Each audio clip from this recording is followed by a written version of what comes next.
बहुत समय पहले समुद्र के किनारे एक सुंदर शहर बसा हुआ था।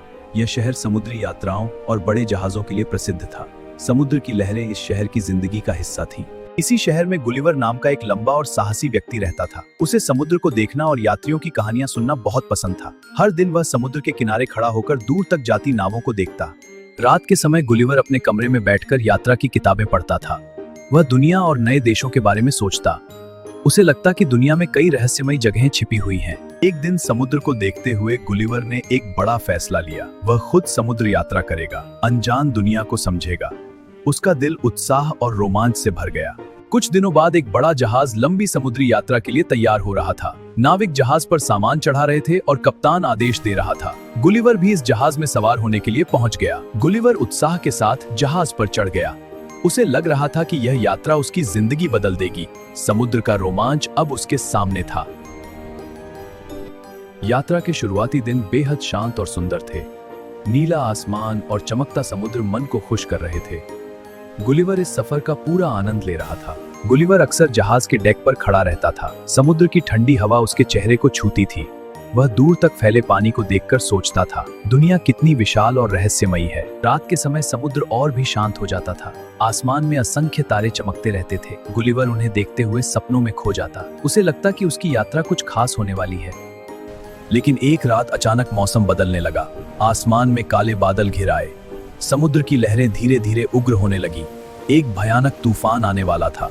कुछ ही पलों में तूफान ने भयानक रूप ले लिया। तेज हवाएं और ऊंची लहरें जहाज को हिलाने लगी। आसमान में बिजली चमक रही थी और बारिश तेज हो गई थी। हर कोई डर और घबराहट में था। नाविक पूरी ताकत से जहाज को संभालने की कोशिश कर रहे थे। कप्तान जोर जोर से आदेश दे रहा था, लेकिन तूफान इतना शक्तिशाली था कि कुछ भी काबू में नहीं आ रहा था। अचानक एक विशाल लहर जहाज से टकराई। उसकी ताकत से जहाज के हिस्से टूटने लगे। चारों तरफ पानी ही पानी फैल गया। अब जहाज डूबने लगा था।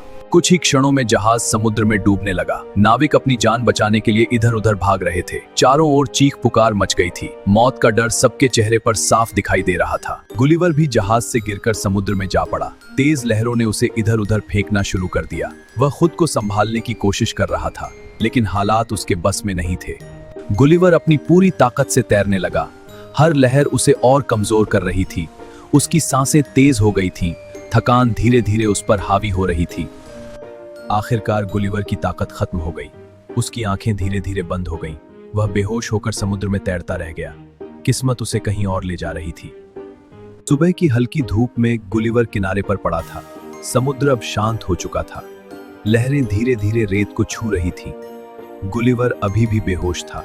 कुछ ही देर में बौने लोग वहां पहुंचे। उन्होंने एक विशाल आदमी को देखा और हैरान रह गए। उनके लिए यह दृश्य बिल्कुल नया था। डर और जिज्ञासा दोनों उनके मन में थे। बौने आपस में बातें करने लगे। कुछ डर रहे थे, तो उन्होंने पहले कभी ऐसा कोई इंसान नहीं देखा था। उनकी समझ में कुछ नहीं आ रहा था।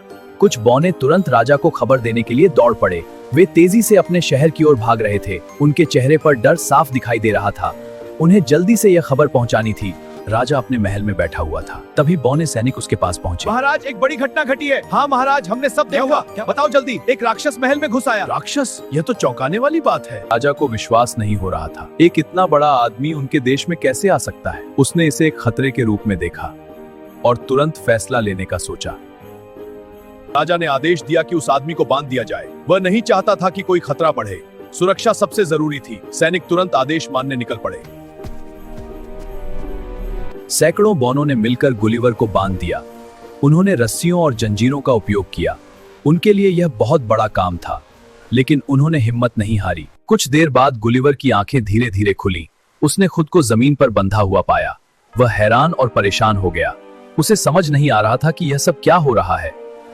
गुलिवर ने चारों ओर नजर दौड़ाई। उसने देखा कि बहुत सारे छोटे छोटे बौने उसे घेर कर खड़े हैं। उनके चेहरों पर डर और जिज्ञासा दोनों थे। गुलिवर चुपचाप उन्हें देखता रहा। मैं किसी को नुकसान नहीं पहुंचाऊंगा। कुछ समय बाद राजा अपने सैनिकों के साथ वहां पहुंचा। वह खुद उस विशाल आदमी को देखना चाहता था। वह स्थिति को समझना चाहता था। गुलिवर ने राजा को अपनी पूरी कहानी सुनाई। मैं गुलिवर हूं। मेरा जहाज तूफान में डूब गया।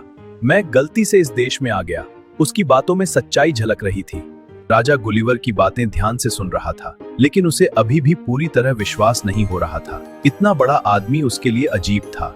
वह सावधानी बरतना चाहता था। बौने लोग गुलिवर के लिए खाना लेकर आए। उन्होंने छोटे छोटे बर्तनों में भोजन दिया।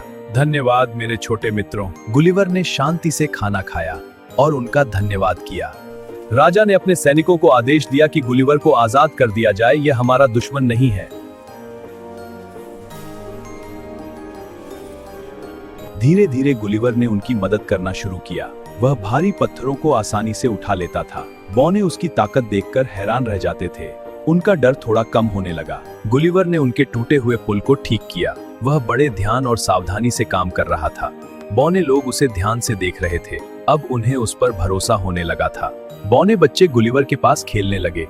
वे उसके साथ हंसते और बातें करते थे। मैं तुम्हें एक कहानी सुनाता हूँ। गुलिवर उन्हें कहानियां सुनाता था। अब वह उनका दोस्त बन चुका था।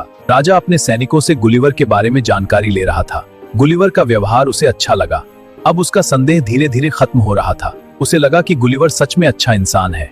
तभी एक बड़ी समस्या सामने आ गई। शत्रु देश की सेना हमला करने आ रही थी। उनके जहाज तेजी से आगे बढ़ रहे थे। पूरा राज्य खतरे में था।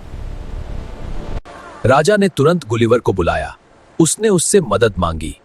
हाँ, गुलिवर ने बिना सोचे हाँ कह दी। वह अपने मित्रों को बचाना चाहता था। गुलिवर पूरी तरह तैयार था। उसके चेहरे पर आत्मविश्वास था। वह अकेले ही युद्ध लड़ने को तैयार था। उसकी हिम्मत सबको प्रेरित कर रही थी। गुलिवर युद्ध भूमि की ओर बढ़ा। उसके हर कदम से जमीन हिल रही थी। शत्रु सेना उसे देखकर चौंक गई। शत्रु सैनिक डर से कांप उठे। उन्होंने इतना बड़ा इंसान कभी नहीं देखा था। उनकी हिम्मत टूटने लगी। डर उनके चेहरों पर साफ दिखाई दे रहा था। गुलिवर ने अपनी ताकत का उपयोग किया। उसने शत्रु सैनिकों को पकड़कर दूर फेंक दिया। वह किसी को अनावश्यक चोट नहीं पहुंचा रहा था, बस उन्हें पीछे हटने पर मजबूर कर रहा था।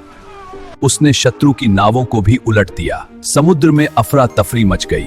शत्रु सेना पूरी तरह कमजोर पड़ गई। अब उनकी हार तय थी। आखिरकार शत्रु सेना डरकर भाग गई। बौनों का देश सुरक्षित हो गया। हर तरफ खुशी और राहत का माहौल था। गुलिवर ने एक बार फिर सबका दिल जीत लिया। राजा ने एक भव्य उत्सव का आयोजन किया। पूरा शहर रोशनी और संगीत से भर गया। लोग नाच रहे थे और खुशियां मना रहे थे। यह जीत का जश्न था। गुलिवर, तुमने हमारी रक्षा की। धन्यवाद। तुम हमारे सच्चे मित्र हो। बहादुरी। राजा ने गुलिवर के लिए एक बड़ा जहाज तैयार कराया। अब उसे अपने घर लौटना था। विदाई का समय आ चुका था। हर कोई भावुक हो गया था। लिलिपवेल, मुझे जाना होगा। गुलिवर जहाज में बैठकर अपने देश की ओर रवाना हुआ। उसने पीछे मुड़कर बौनों के देश को देखा। उसके दिल में इस यात्रा की यादें हमेशा रहेंगी। Please like the story and subscribe.